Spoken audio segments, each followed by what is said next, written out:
Hello friends, എല്ലാ പേർക്കും മഴ തോരും മുമ്പേ എന്ന സീരിയലിൻ്റെ പുതിയൊരു എപ്പിസോഡിലോട്ട് സ്വാഗതം. അപ്പോൾ ഇന്നത്തെ എപ്പിസോഡ് തുടങ്ങുന്നത് നമ്മുടെ വൈജയന്തി അമ്മയെ ഹോസ്പിറ്റലിൽ കാണിച്ച ശേഷം അങ്ങ് കടപ്പാട്ടൂർ വീട്ടിലോട്ട് കൊണ്ടാക്കുകയാണ്. അതായത് കമലയുടെ അടുത്തേക്ക് ആക്കുകയാണ്. അപ്പോൾ മുത്തശ്ശി വളരെയധികം എതിർക്കുന്നുണ്ട്. ഞാൻ പോകുന്നില്ല, അതിന് ഭേദം എന്നെ കൊന്നു കളയെന്നൊക്കെ പറയുകയാണ്. എന്നിട്ട് അലീന ചോദിക്കുകയാണ്, എന്നോടുള്ള വാശിക്കാണല്ലേ മാഡം അമ്മയെ കൊണ്ട് അങ്ങ് ആക്കുന്നതെന്ന് ചോദിക്കുകയാണ്. അതേട് നിൻ്റെയോടുള്ള വാശിക്ക് വേണ്ടി തന്നെയാണ്. നീ ആരാണ് ഇതൊക്കെ എന്നോട് ചോദിക്കാൻ വേണ്ടിയിട്ട്? അപ്പോൾ നീ ഹോം നേഴ്സ് അല്ലേ? അപ്പോൾ നീ ഹോം നേഴ്സായിട്ട് അമ്മയുടെ കാര്യം നോക്കി അങ്ങ് കടപ്പാട്ടൂരോട്ട് പോകാനായിട്ടൊക്കെ പറയുകയാണ്. അപ്പോൾ അതെന്താ മാഡം അങ്ങനെ പറഞ്ഞു? ഞാൻ ഇനി ആരുടെ ഹോം നേഴ്സല്ല, ഇവിടുത്തെ സർവൻറ്റും അല്ല. ബാലചന്ദ്രൻ എന്ന് പറയുന്ന ആളിൻ്റെ മകളാണെന്ന് പറയുകയാണ്. എൻ്റെ അച്ഛനാണ്, നിങ്ങൾ എൻ്റെ അമ്മയാണെന്ന് പറയുകയാണ്. അപ്പോൾ ഒരു ആട്ടുകയാണ് വൈജയന്തിന്. ഞാൻ എൻ്റെ അമ്മയോട് എന്നുള്ള രീതിയിലൊക്കെ സംസാരിക്കുകയാണ്. എനിക്കൊരിക്കലും അങ്ങനെ നിന്നെ കാണാൻ പറ്റില്ലെന്നും അതിന് സ്വന്തം ചോര നിൻ്റെ ശരീരത്തിൽ ഒഴുകണമെന്നൊക്കെ പറയുകയാണ് വൈജയന്തി. അപ്പോൾ ഇതൊക്കെ കേട്ടുകൊണ്ട് നിൽക്കുകയാണ്. എന്നിട്ട് അമ്മയായിട്ട് കാറിൽ പോവുകയാണ്. എന്നിട്ട് ഹോസ്പിറ്റലിലൊക്കെ കാണിച്ച ശേഷം നേരെ കടപ്പാട്ടൂർ വീട്ടിലെത്തുകയാണ്. അപ്പോൾ കമലയ്ക്ക് ഇതൊന്നും അത്ര ഇഷ്ടമാവുന്നില്ല. അപ്പോൾ കമല ചോദിക്കുകയാണ്, അപ്പോൾ എന്താ വൈജയന്തി അമ്മയായിട്ടൊക്കെ അമ്മയ്ക്ക് കുറവുണ്ടോ എന്നൊക്കെ ചോദിക്കുകയാണ്. അമ്മ ഇനി ഇവിടെയാണ് നിൽക്കാൻ പോകുന്നതെന്നൊക്കെ പറയുകയാണ്. ഇവിടെയോ?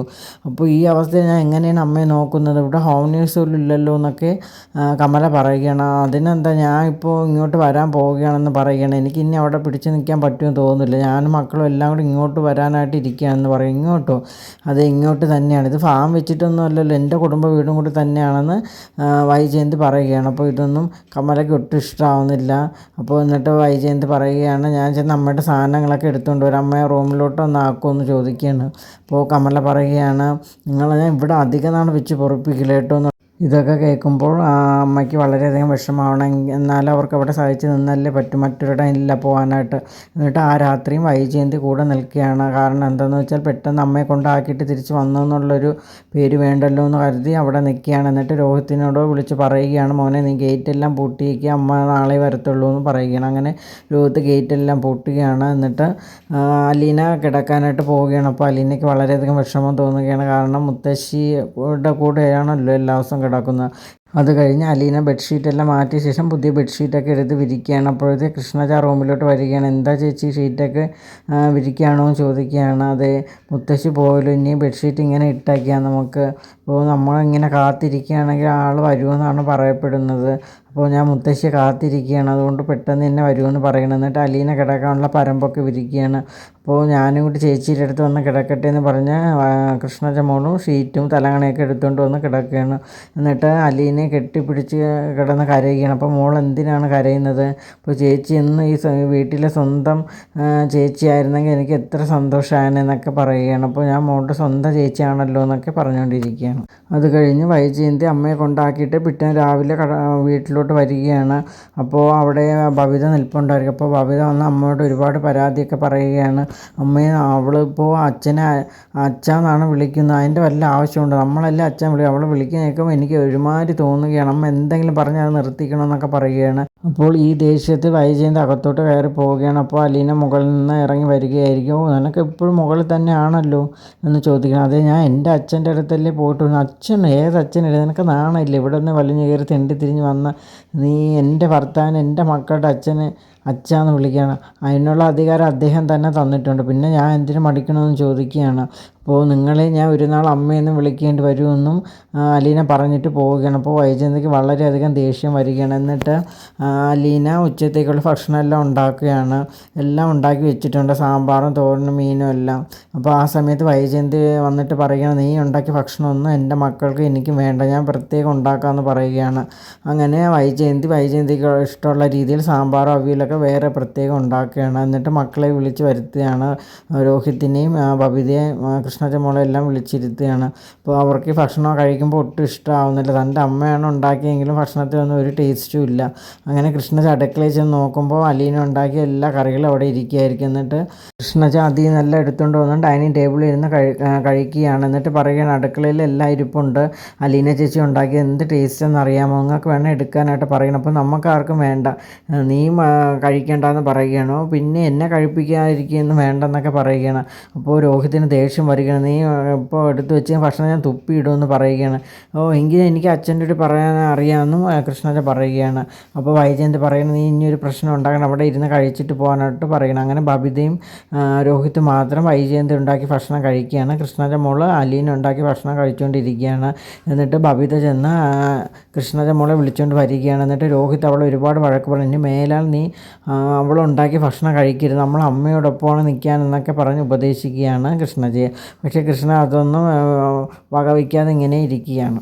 അപ്പോൾ താഴെ നടക്കുന്ന സംഭവങ്ങളെല്ലാം അലീന ചെന്ന് ബാലചന്ദ്രനോട് പറയുന്നുണ്ട്. അതായത് ഇവിടെ നിന്ന് തന്നെ ഒഴിപ്പിക്കാൻ വേണ്ടി അമ്മയെ കൊണ്ട് കടപ്പാട്ടൂരാക്കിയ വിവരങ്ങളും പിന്നെ ഇവിടെ പാചകങ്ങളൊക്കെ പ്രത്യേകം തുടങ്ങിയത് എല്ലാ കാര്യങ്ങളും പറയുന്നുണ്ടായിരുന്നു. അപ്പോൾ ബാലചന്ദ്രൻ അതിനെല്ലാം എസ് മൂളുകയാണ്. ഇപ്പോൾ ചെമ്മീൻ ചാടിയ മുട്ടോളം പിന്നെയും ചാടിയ ചട്ടിയിൽ അത്രയേ ഉള്ളൂ എന്ന് പറയുകയാണ്. അവർക്ക് അമ്മയുടെ രുചികൾ ഇഷ്ടപ്പെടാതെ വരുമ്പോഴത്തേക്കും താനേ കഴിച്ചോളൂ എന്നൊക്കെ പറയുകയാണ്. അതിന് നീ വിഷമിക്കേണ്ട എന്നും പറയുകയാണ്. പിന്നെ മുത്തശ്ശിയുടെ കാര്യം, അവളുടെ അമ്മയില്ലേ, അവൾ പോട്ടെ എന്നുള്ള രീതിയിലും ചന്ദ്രൻ സംസാരിക്കുകയാണ്. അപ്പോൾ അതൊക്കെ കഴിഞ്ഞിട്ട് ബാലചന്ദ്രൻ ഓഫീസിലെ കാര്യങ്ങളൊക്കെ അവർക്കെല്ലാം നോക്കുകയാണ്. അപ്പോൾ കമ്പ്യൂട്ടറിൽ അപ്പോൾ പൈസയുടെ കണക്കിൻ്റെ എല്ലാ കാര്യങ്ങളും നോക്കിക്കൊണ്ടിരിക്കുകയാണ്. എന്നിട്ട് ഗോവർദ്ധനെ വിളിച്ച് കാര്യങ്ങളൊക്കെ തിരക്കുകയാണ്. ഓഫീസിൽ എങ്ങനെയുണ്ടോ, കടകളൊക്കെ നല്ല രീതിയിൽ പോകുന്നില്ലേ എന്നൊക്കെ ചോദിക്കുകയാണ്. എനിക്കിപ്പോൾ റെസ്റ്റ് ആണെന്നും ഞാൻ അടുത്ത ആഴ്ച മാക്സിമം വരാനായിട്ട് നോക്കാമെന്നൊക്കെ ഉള്ള രീതിയിൽ സംസാരിക്കുകയാണ്. ഇതൊക്കെ കഴിഞ്ഞ് ബാലചന്ദ്രൻ മനുവിനെ വിളിക്കുകയാണ്. എന്നിട്ട് കാര്യങ്ങളൊക്കെ ചോദിക്കുക, നീ ഇപ്പോൾ എവിടെയാണെന്ന് ചോദിച്ചാൽ ഞാൻ ഇപ്പോൾ എറണാകുളത്താണ് അങ്കിളെ, ഞാൻ കാര്യങ്ങളൊക്കെ അറിഞ്ഞു, അങ്കിള് അലീനയായിട്ട് വന്നിട്ടുണ്ടെന്ന് അറിഞ്ഞായിരുന്നു, പക്ഷേ അവൾക്കൊരു പ്രൊമോഷൻ കൊടുത്ത കാര്യം ഞാൻ ഒരിക്കലും എനിക്ക് വിശ്വസിക്കാൻ പറ്റിയിട്ടില്ല എന്നൊക്കെ പറയുകയാണ്. പ്രൊമോഷൻ അതേ, അപ്പോൾ ദത്തുപുത്രിയായിട്ട് ഏറ്റെടുത്തിരിക്കുകയല്ലേ എന്ന് ചോദിക്കുകയാണ്.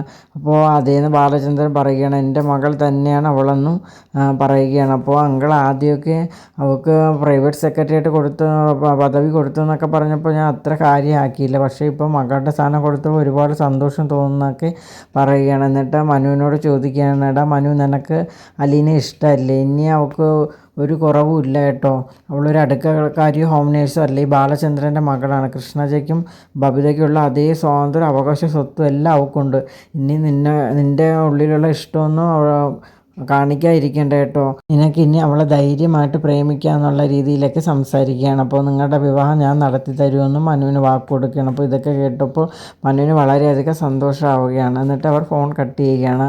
അപ്പോൾ അതൊക്കെ കഴിഞ്ഞ് മക്കളെല്ലാവരുമായിട്ട് വൈജയന്തി കാപ്പി കുടിച്ചുകൊണ്ടിരിക്കുകയാണ്. അപ്പോൾ കൃഷ്ണജ മോൾക്ക് വൈജയന്തി ഉണ്ടാക്കിയ കാപ്പിയൊന്നും ഇഷ്ടമായില്ല. അപ്പോൾ കൃഷ്ണജ അടുക്കളയിൽ ചെന്ന് അലീന ഉണ്ടാക്കിയ അപ്പം മുട്ടക്കറിയൊക്കെ എടുത്ത് കഴിക്കുകയാണ്. അപ്പോൾ കഴിക്കാനായിട്ട് ഡൈനിങ് ടേബിൾ കൊണ്ട് വയ്ക്കുകയാണ്. അപ്പോൾ ഇത് രോഹിത്തിന് ഒട്ടും ഇഷ്ടമായില്ല. അപ്പോൾ രോഹിത്ത് പറയുന്നത്, നിനക്ക് അമ്മ ഇവിടെ ദോശയും ചമ്മന്തിയൊക്കെ ഉണ്ടാക്കി വെച്ചിട്ടില്ല, പിന്നെ നീ എന്തിനാണ് അവളുടെ ആഹാരം എടുത്ത് കഴിക്കുന്നത് ചോദിക്കുകയാണ്. ഇവിടെ അങ്ങനെയൊന്നുമില്ല, അച്ഛൻ പൈസ ചിലവാക്കുന്നു, എല്ലാ ആഹാരവും ഒന്ന് തന്നെയാണെന്നുള്ള രീതിയിൽ കൃഷ്ണനെ സംസാരിക്കണം. അങ്ങനെ രോഹിത്തിന് ദേഷ്യം വന്ന് കൃഷ്ണചമ്മള കഴിച്ചുകൊണ്ടിരുന്ന പ്ലേറ്റോടെ എടുത്ത് വലിച്ചെറിയുകയാണ്. അപ്പോൾ ഇത് കണ്ടുകൊണ്ട് ബാലചന്ദ്രൻ കയറി വരികയായിരിക്കും. അപ്പോൾ ബാലചന്ദ്രൻ ചോദിക്കും, നീ എന്താണ് ഈ കാണിച്ചതെന്ന് ചോദിച്ച് രോഹിത്തിൻ്റെ ചെകിടത്തൊന്ന് പൊട്ടിക്കുകയാണ്. പക്ഷേ രോഹിത്ത് ഒന്നും മിണ്ടാതെ നിൽക്കുകയാണ്. അപ്പോൾ ഈ പ്ലേറ്റ് ഇങ്ങനെ എറിഞ്ഞ് പൊട്ടിക്കാൻ നീ സമ്പാദിച്ചതല്ല, ഞാൻ സമ്പാദിച്ചതാണ്, അപ്പോൾ മറ്റുള്ളവരെ ആശ്രയിച്ച് ജീവിക്കുമ്പോൾ അനുസരിക്കാനും കൂടെ പഠിക്കണം എന്നുള്ള രീതിയിൽ ബാലചന്ദ്രൻ സംസാരിക്കുകയാണ്. മാത്രമല്ല ഇനി തൊട്ട് ഇവിടെ 2 പാചകങ്ങൾ വേണ്ട, ഒറ്റ പാചകം മതി, വേണമെന്നുള്ളവർക്ക് വെളിയിൽ നിന്ന് ഫുഡ് വാങ്ങി കഴിക്കാം, അതും താൽക്കാലികം മാത്രമാണ്. ഇപ്പോൾ ആർക്കെങ്കിലും എതിരഭിപ്രായം ഉണ്ടെങ്കിൽ ഇപ്പോൾ പറയണമെന്ന് പറയണം. അപ്പോൾ ആരും ഒന്നും മിണ്ടാതെ നിൽക്കുകയാണ്. എന്നിട്ട് ബാലചന്ദ്രൻ ഉയരോട്ട് കയറി പോവുകയാണ്. രോഹിത്ത് എല്ലാവരും മുമ്പിൽ നാണം കെട്ടി നിൽക്കുകയായിരിക്കും. അപ്പോൾ രോഹിത്തും കയറി പോവുകയാണ്. അപ്പോൾ എന്നിട്ട് വൈജയന്തി വന്ന കൃഷ്ണജയോട് ചോദിക്കും, നിനക്ക് സമാനമായാലും ഇടി, നീ അവൾ ഉണ്ടാക്കുന്ന നക്കി തിന്നുകൊണ്ട് നടക്കുക എന്നുള്ള രീതിയിലൊക്കെ സംസാരിക്കണം. അപ്പോൾ കൃഷ്ണജയ്ക്ക് വളരെയധികം വിഷമമാവുകയാണ്. എന്നിട്ട് വൈജയന്തി അലീനയോട് പറയുകയാണ്, ഇപ്പം നീ ഇതൊക്കെ കണ്ട് രസിച്ചോട്ടി, സ്വർഗം പോലെ കഴിഞ്ഞിരുന്ന ഒരു കുടുംബമാണ്, അതിനെ താറുമാറാക്കിയപ്പോൾ നിനക്ക് സമ്മാനമായാലോ, നീ ശരിക്കും ഒരു പിശാചാണെന്നുള്ള രീതിയിൽ സംസാരിച്ചിട്ട് പോവുകയാണ്. അപ്പോൾ ഇത് കേൾക്കുമ്പോൾ അലീനയ്ക്ക് വളരെയധികം വിഷമമാവുകയാണ്. എന്നിട്ട് അലീന വന്ന് കൃഷ്ണജയെ സമാധാനിപ്പിക്കണം, മോളെ നീ വിഷമിക്കേണ്ട, നീ ആഹാരം എടുത്ത് കഴിക്കുക എന്നുള്ള രീതിയിൽ സംസാരിക്കുകയാണ്. എന്നിട്ട് കൃഷ്ണജയെ ആശ്വസിപ്പിച്ചുകൊണ്ടിരിക്കുകയാണ്. അപ്പോൾ ഇതോടുകൂടി എപ്പിസോഡ് കഴിയുകയാണ്. അപ്പോൾ നിങ്ങൾക്ക് എൻ്റെ വീഡിയോസൊക്കെ ഇഷ്ടമാണെങ്കിൽ എൻ്റെ ചാനൽ ഒന്ന് സബ്സ്ക്രൈബ് ചെയ്യുക, അതോടൊപ്പം തന്നെ ലൈക്ക് ചെയ്യുക, ഷെയർ ചെയ്യുക, നിങ്ങളുടെ വിലയേറെ അഭിപ്രായങ്ങളൊക്കെ അറിയിക്കുക. താങ്ക്